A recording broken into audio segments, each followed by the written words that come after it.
I'm delighted to have one of our speakers for the event, Jenny Southan, who is CEO, founder and editor of Globe Trender, here to talk all things luxury. Jenny, welcome. Thanks for joining us. How do you feel that luxury travel's evolved? I think we've become much more interested in experiences, in addition to obviously beautiful hotels and fine dining and all those lovely, comfortable trappings of luxury in the traditional sense. But I think as people have become accustomed to those treats and that level of pampering, they've actually wanted to broaden the travel experience beyond the confines of a resort, let's say.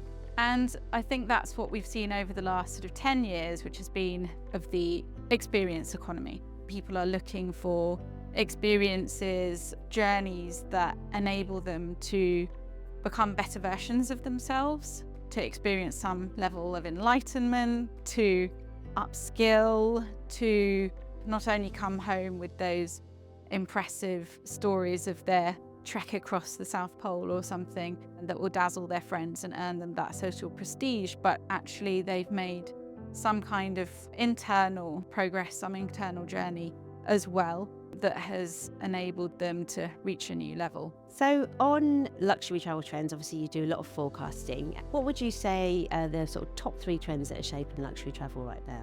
Wellness tourism has been big business for quite some time now, and the next stage is really going deep into personal betterment and self-improvement.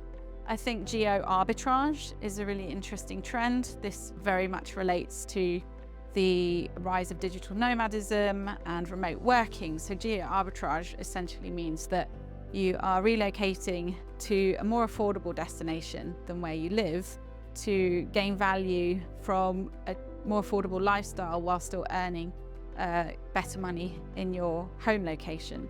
So, if you're a freelancer or an entrepreneur, you have the ability to do that and to exploit that to your advantage, where destinations allow for it. And you see so many destinations now launching these digital nomad visas to facilitate people to do that. And I think in relation to the luxury travel sector, I think this is interesting because you're seeing, for example, resorts like the Gran Velas boutique hotel in Los Cabos. They've just launched a workation package for high net worths. I think it's $20,000 for 5 or 6 nights, and they lay on all of these nice amenities and sort of massages and a desk on the balcony overlooking the sea and things like that to facilitate your workation. So they're responding to that trend in an interesting way. I think the third trend to look at would be community engagement. Tourism, when you're looking at it from an international scale, you've got big brands like operating in overseas markets. Often what happens is the local people don't benefit from that very much, especially if you're in an all-inclusive property, and the money literally, is spent there and then leaves the country, and that's called tourism leakage.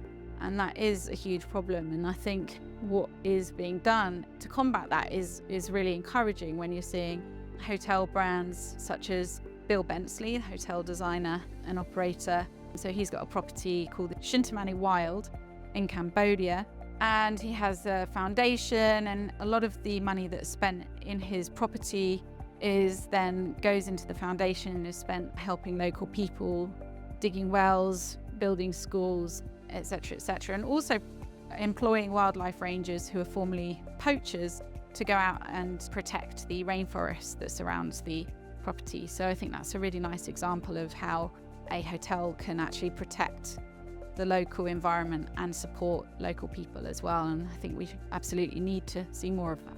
How do these trends relate in the sort of luxury events and incentives world? How can corporates who are organising events or retreats or incentives tap into them?